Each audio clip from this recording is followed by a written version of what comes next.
శ్రీమాత్రే నమః. ప్రేక్షకులకి ఆ లలితాంబిక అమ్మవారి యొక్క అనుగ్రహం పరిపూర్ణంగా కలగాలని మనస్ఫూర్తి కోరుకుంటూ మనం డిసెంబర్ మాసంలో అసలు గ్రహస్థితి ఏ విధంగా ఉంది అని చెప్పి చూసుకున్నట్లయితే ఈ మాసంలో 3 గ్రహాలు వక్రించి ఉంటాయి. అందులో ప్రధానంగా గురువు వృషభ రాశిలో వక్రించి ఉంటున్నాడు, కుజుడు కర్కాటక రాశిలో వక్రించి ఉంటున్నాడు. అదేవిధంగా శని కనుక చూసుకున్నట్లయితే వక్ర త్యాగం అయిపోయింది ఆల్రెడీ శనిది. ఇక బుధగ్రహం పర్టికులర్గా మనకి ఈ యొక్క వృశ్చిక రాశిలో ఉండి 16వ తేదీ వరకు వక్రగతిలో ఉంటాడు రవితో కలిసి. అయితే ఈ రవితో కలిసినటువంటి బుధుడు వక్రత్యాగం 16వ తేదీ అవుతూ అదే 16వ తేదీ ధనస్సులోకి రవి మారుతున్నాడు. అదేవిధంగా శుక్రుడు గమనించుకున్నట్లయితే 3వ తేదీ నుంచి ధనస్సు రాశిలో ఉన్నటువంటి శుక్రుడు మకర రాశిలోకి ఎంటర్ అవ్వడం జరుగుతుంది. ఆయన 29వ తేదీ వరకు మకరంలో ఉండి కుంభంలోకి 29వ తేదీకి వెళ్తూ శనిని కలుస్తాడు. అదేవిధంగా మీనంలో రాహువు, కన్యారాశిలో కేతు ఈ యొక్క సంచారం జరుగుతుంది.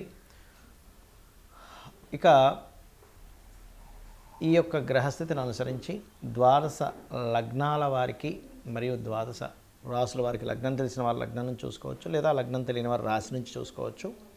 ఎటువంటి ఫలితాలు జరగనున్నాయి, ఏ విషయాల పట్ల మీరు జాగ్రత్తగా ఉండాలి అనేటువంటి విషయాలు చెప్తారు. కన్యాలగ్నము, కన్యారాశి. మీకు మీ యొక్క రాశ్యాధిపతి ఎవరైతే బుధుడు ఉన్నాడో 3వ స్థానంలో వక్రించున్నాడు, 16వ తేదీ వరకు వక్రించుంటాడు. దీనివల్ల ఏంటంటే ప్రదేశము మారి మళ్ళీ అక్కడి నుంచి వెనక్కి రావాలనేటువంటి ప్రయత్నం చేస్తూ ఉంటారు. సర్వసాధారణంగా మీ లగ్నంలో కేతు ఉన్నందుకు కొంచెం ఆధ్యాత్మికత, వైరాగ్యము, తెలియని ఒక డిప్రెషను, నాకు ఏది వద్దనేటువంటి ఫీలింగ్ పెరుగుతూ ఉంటుంది. దీన్ని పోగొట్టుకోవడానికి మీరు ఎక్కువగా గణపతిని ప్రార్థించండి. అదేవిధంగా ధనాధిపతి అయినటువంటి శుక్రుడు 5వ స్థానంలోకి 3వ తేదీ నుంచి 5వ స్థానంలోకి వెళ్తున్నాడు. ఎప్పుడైతే 5వ స్థానంలోకి వెళ్తున్నాడో క్రియేటివ్ రిలేటెడ్గా, కళా సంబంధంగా, అంటే క్రియేటివిటీ, కళా సంబంధించిన ఇట్లాంటి వాటిల్లో బాగా రాణించడం జరుగుతుంది. ఇక మరొక విషయం ఏంటంటే ఇక్కడ గమనించినట్లయితే సంతానానికి కూడా కాస్త ఫైనాన్షియల్గా గ్రో ఉండడం కానివ్వండి, మీరు ఏదైనా కళా సంబంధం వాటి మూలంగా, బ్యూటీ రిలేటెడ్ కావచ్చు, ఫ్యాషన్ రిలేటెడ్ కావచ్చు, వాటి మూలంగా ధనయోగం అనేటువంటి చాలా స్పష్టంగా గోచరిస్తుంది. అయితే ఇక్కడ ఈ యొక్క రవి 3వ స్థానంలో ఉన్నందుకు కొన్ని పౌరుష పరాక్రమాలకు పోయి కొన్ని పట్టింపులకు కూడా పోవడం జరుగుతుంటుంది. బికాజ్ ఆఫ్ లగ్నంలో ఉండేటువంటి కేతు ఆ రకంగా మీకు కంట్రోల్ చేస్తూ ఉంటాడు. అదేవిధంగా 16వ తేదీ నుంచి ఎప్పుడైతే మీకు ఈ బుధుడు వక్రగతి తగ్గుతుందో 4వ స్థానంలోకి రవి వెళ్తాడో, పర్టికులర్గా తండ్రి యొక్క ఆస్తికి సంబంధించినటువంటి విషయాలు ఏవైతే ఉంటాయో గతంలో ఆగిపోయినవి అవి కాస్త ముందుకు కదలడం జరుగుతుంది 16వ తేదీ నుంచి. అలాగే 6లో ఉన్నటువంటి శని మీకు పర్టికులర్గా మీరు చేసేటువంటి ప్రయత్నానికి తగ్గ ఫలితం ఇచ్చేటువంటి యోగంలో శని భగవానుడు మీకు 6లో ఉన్నాడు. అయితే లగ్నంలో కేతు ఉన్నందుకు మాత్రం కాస్త నవగ్రహాల దగ్గరికి వెళ్ళి కేతు గ్రహం దగ్గర, శని గ్రహం దగ్గర కాస్త దీపారాధన చేస్తూ ఉండండి. మరియు సంబంధాలు, వివాహ సంబంధాలు కనుక చూసుకున్నట్లయితే కాస్త విదేశీ సంబంధాలు ఎక్కువగా కుదురుతాయి అనేటువంటిది సప్తమంలో ఉన్నటువంటి రాహు చెప్తున్నాడు. మరియు అష్టమాధిపతి అయినటువంటి కుజుడు లాభస్థానంలో వక్రించున్నాడు. కాబట్టి ఇక్కడ ఏంటంటే రావాల్సిన లాభాలు, ఆకస్మికంగా రావాల్సిన లాభాలు కూడా కొంత మళ్ళీ టైం తీసుకోవడము, మళ్ళీ ఇది వెనక్కి వెళ్ళింది ఏంటి అని అనుకోవడం అనేటువంటి జరుగుతూ ఉంటాయి. అయితే మీకు గురువు కూడా భాగ్యస్థానంలో వక్రించున్నాడు కన్యాలగ్నం వారికి కనుక చూసుకున్నట్లయితే. సో ఎప్పుడైతే గురువు అక్కడ వక్రించాడో అది ఇచ్చేటువంటి రిజల్ట్ పర్టికులర్గా ఉద్యోగ సంబంధించిన విషయంలో కూడా మార్పులు ఇస్తున్నాడు. ఇక మీరు చేయవలసినటువంటి దేవత ఆరాధన వెంకటేశ్వర స్వామి యొక్క ఆరాధన, లక్ష్మీదేవి యొక్క ఆరాధన ఎక్కువగా చేయండి. బికాజ్ ఆఫ్ పంచమ స్థానంలో 3వ తేదీ నుంచి 29వ తేదీ వరకు శుక్రుడు ఉంటాడు.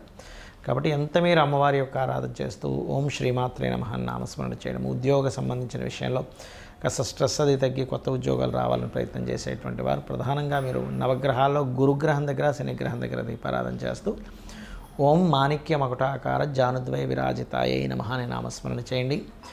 గోవుకి ప్రధానంగా మీరు గ్రాసం ఎక్కువగా తినిపిస్తూ ఉండండి. దీనివల్ల ఏంటంటే లగ్నంలో ఉన్న కేతు, ఆ వైరాగ్యము, తెలియని ఒక ఇంట్రెస్ట్ లేనితనం ఏదైతే ఉందో అది క్లియర్ అవ్వడం జరుగుతుంది. చాలామంది నన్ను అడుగుతుంది ఏంటంటే వాళ్ళ జన్మజాతకాల్లో ఏదైనా వక్రగ్రహం ఉన్నట్లయితే ఏమిటి ఫలితం అని అడుగుతూ ఉన్నారు. ఇది నాడీ ఆస్ట్రాలజీలో మనకు చూడండి, చాలామంది జాతకాల్లో ఈ పలానా గ్రహం వక్రించిందండి, ఈ పలానా గ్రహం అంటే శని కావచ్చు, గురువు కావచ్చు, వీళ్ళు వక్రించారని చెప్తుంటారు. అయితే ఇక్కడ ఏంటంటే ఫస్ట్ ఆఫ్ ఆల్ మనం అర్థం చేసుకోవాల్సింది రాహువు, కేతువు ఈ రెండు ఎప్పుడు వక్రగతిలోనే ఉంటాయి, అంటే వెనక్కి తిరుగుతూ ఉంటాయి. బికాజ్ ఆఫ్ అది కాలం అయిపోతుంది. రాహు అంటే కాలము అయిపోయినటువంటిది. కాబట్టి కాలానికి కారకుడైనటువంటి రాహు వెనక్కి వెళ్ళిపోతుంది కాలము. అనేటువంటి సంకేతంతో. అయితే మిగతా గ్రహాలు ఏవి అంటే రవిచంద్రులు అయితే అసలు వక్రించరు ఎప్పుడు కూడా, ఎందుకంటే సమయం వెనక్కి రాదు కాబట్టి ఈ రవిచంద్రుల ద్వారానే మనం సమయాన్ని తెలుసుకుంటూ ఉంటాం. ఇవాళ ఈ తిది, ఈ నక్షత్రము, ఇంత సమయం గడిచింది.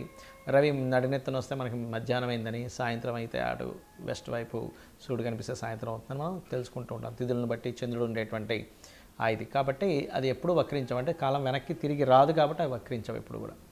అయితే మిగతా గ్రహాలు ఏవైతే ఉన్నాయో వక్రించిన గ్రహంతో సమయంలో పుట్టారు వ్యక్తి అంటే దానికి చాలా పెద్ద విషయం ఉంటుంది. ఎలా అంటే ఒక ఉదాహరణకి శని వక్రించాడు అనుకోండి, ఏ గ్రహమైనా ఒకటే గుర్తుపెట్టుకోండి, మీ జన్మజాతకంలో వక్రించినప్పుడు ఉన్న స్థలం కంటే కూడా వెనకాతలు ఉండేటువంటి రాశితో సంబంధాలు పెట్టుకుంటాయి. అంటే ఒక్కొక్కసారి ఆ వక్రించడం వల్ల మంచి జరుగుతుంది, ఒక్కొక్కసారి ఇబ్బంది ఉంటుంది. ఎలా అంటే ఉదాహరణకి మేషరాశిలో శని, మేషరాశి కాకుండా మేషరాశి తర్వాత అయినటువంటి రాశిలో శని భగవానుడు వక్రించాడు, అంటే వృషభంలో శని వక్రించాడు. వక్రించడం వల్ల అనవసరంగా నీచ ఫలితాలు పొందుతాడు. అదే మేషరాశిలో శని వక్రించాడు అనుకోండి, అప్పుడు నీచత్వం కోల్పోతాడు. అదేవిధంగా ఉచ్చస్థానానికి కూడా అదే వర్తిస్తుంది. ఉదాహరణకి తులారాశిలో శని వక్రించాడు అనుకోండి, అప్పుడు ఉచ్చస్థానం యొక్క ఫలితాలు కోల్పోతున్నాడు. కానీ వృశ్చికంలో వక్రిస్తే ఆయన ఉచ్చస్థానంలోకి వెళ్తున్నాడు. ఏదైనా ఒక గ్రహం కనుక వక్రించినప్పుడు తను ఏ రాశిలో ఉండి వక్రించాడో అది అదృష్టానికి దారితీస్తుందా, ఇబ్బందికి దారితీస్తుందా అనేటువంటి చూడాలి. ముఖ్యంగా ఏదైనా ఒక గ్రహం వక్రించిందంటే పాస్ట్ లైఫ్లో మిగిలిపోయినటువంటి విషయాలు ఈ లైఫ్లో పర్టికులర్గా ఆ జన్మనెత్తి ఆ వ్యక్తి ఆ కర్మను తీర్చుకోవడానికి వచ్చాడని అర్థం చేసుకోవాలి. ఎలా అంటే శని దగ్గర నుంచి తీసుకుంటే శని ఎవరికైనా వక్రించాడు అనుకుంటే రెండు ప్రొఫెషన్స్ చేస్తారు చాలామంది, 2 ప్రొఫెషన్స్, అందులో డ్యూయల్ సైన్లో ఉంటే ఇంకా గ్యారంటీగా అవుతుంది. అదే జీవుడు వక్రించాడు, గురువుకి సంబంధించిన కొంత సేవ, గురువులకు సంబంధించినటువంటిది కొంత మిగిలిపోయింది ఆయనకి, జ్ఞానాన్ని పంచే విషయంలో కానీ గురువులకు సేవకు సంబంధించిన విషయంలో కానీ మిగిలిపోయింది. అంటే పాస్ట్ లైఫ్లో చేయాల్సిన గురుసేవ చేసుకోలేకపోయాడు. శని వక్రించాడు అనుకోండి, పాస్ట్ లైఫ్లో చేయాల్సిన వర్క్ ఇప్పుడు చూడండి, ఇవాళ రేపు మనం చూస్తూ ఉంటాం, ఎవరైనా సరే జాబ్ సంబంధించిన విషయంలో జాబ్కి వెళ్తారు కానీ అక్కడ సరిగ్గా పనిచేయరు, నెల జీతం మాత్రం తీసుకుంటుంటారు. అది పెండింగ్ ఉండిపోయాడు ఆ వ్యక్తి పాస్ట్ లైఫ్లో. అందుకని ఈ జన్మలో ఎక్కడైతే జాబ్ జాయిన్ అవుతాడో అక్కడ రెండు పనులు చేయాల్సి రావడం ఇట్లాంటివన్నీ వస్తూ ఉంటాయి.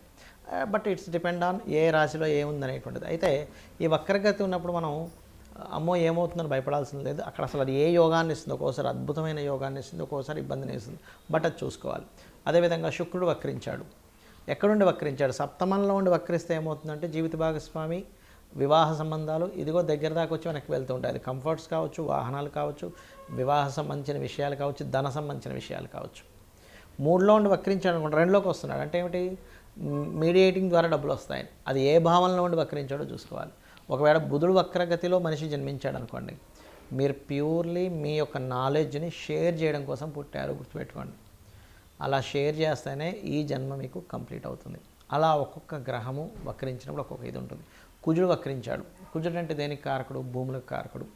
అది వక్రించినప్పుడు ఒక మంచి ప్లానెట్తో వెళ్ళి కనెక్ట్ అయితే భూముల ద్వారా లాభాలు ఉంటాయి. వక్రించినప్పుడు ఆ 159 యాక్సెస్లో ఇంకొక పాపగ్రహంతో కనెక్ట్ అయితే రావాల్సిన భూమి కాస్త పోయి ఇబ్బంది పడతాడని అర్థం.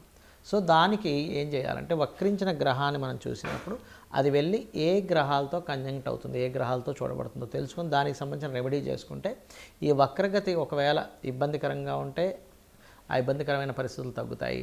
బాగున్నట్లయితే మనం ఏం రెమెడీ చేసుకోకర్లేదు, అద్భుతంగా ఉంటుంది. ఆ రెమెడీస్ కూడా చిన్న చిన్నవి, గోవుకి తినిపించడము, గ్రహాలకు దీపారాధన చేయడము, లేనట్లయితే అమ్మవారి నామాల్లో ఏదైనా ఒక మంత్రం చేసుకోవడం చేస్తూ ఉండాలి. శని వక్రించాడు ఉదాహరణకి, శని వక్రగతి వల్లే ఇబ్బందులు వస్తున్నాయి అనుకోండి, ఎందుకంటే కర్మకారకుడు కాబట్టి వాళ్ళు చేయవలసిన మంత్రం ఏమిటంటే ఓం అనాకలిత సాదృశ్య చుబుక శ్రీ విరాజితాయ నమః. జుపిటర్ వక్రించి నీచ స్థానంలోకి వెళ్తున్నాడు, అలాంటప్పుడు జయ గురుదత్త, శ్రీ గురుదత్త అనే నామస్మరణ చేయండి. బుధుడు వక్రించడం వల్ల ఇబ్బందులు ఎదుర్కొంటున్నారు మీరు, అందరికీ ఇబ్బందులు ఎదుర్కోవాలని లేదు. అది ఏదైనా నీచ స్థానంలోకి వెళ్ళినా పాపగ్రహాలతో కంజక్ట్ అయినప్పుడు మాత్రమే అప్పుడు విష్ణు సహస్రనామాలు చేయండి, లేదా ఓం నమో నారాయణాయ అనే నామస్మరణ చేయండి. శుక్రుడు వక్రించాడు, లలితా సహస్రనామాలు చేయండి, లేదా ఓం శ్రీమాత్రే నమః అని చేసుకోండి.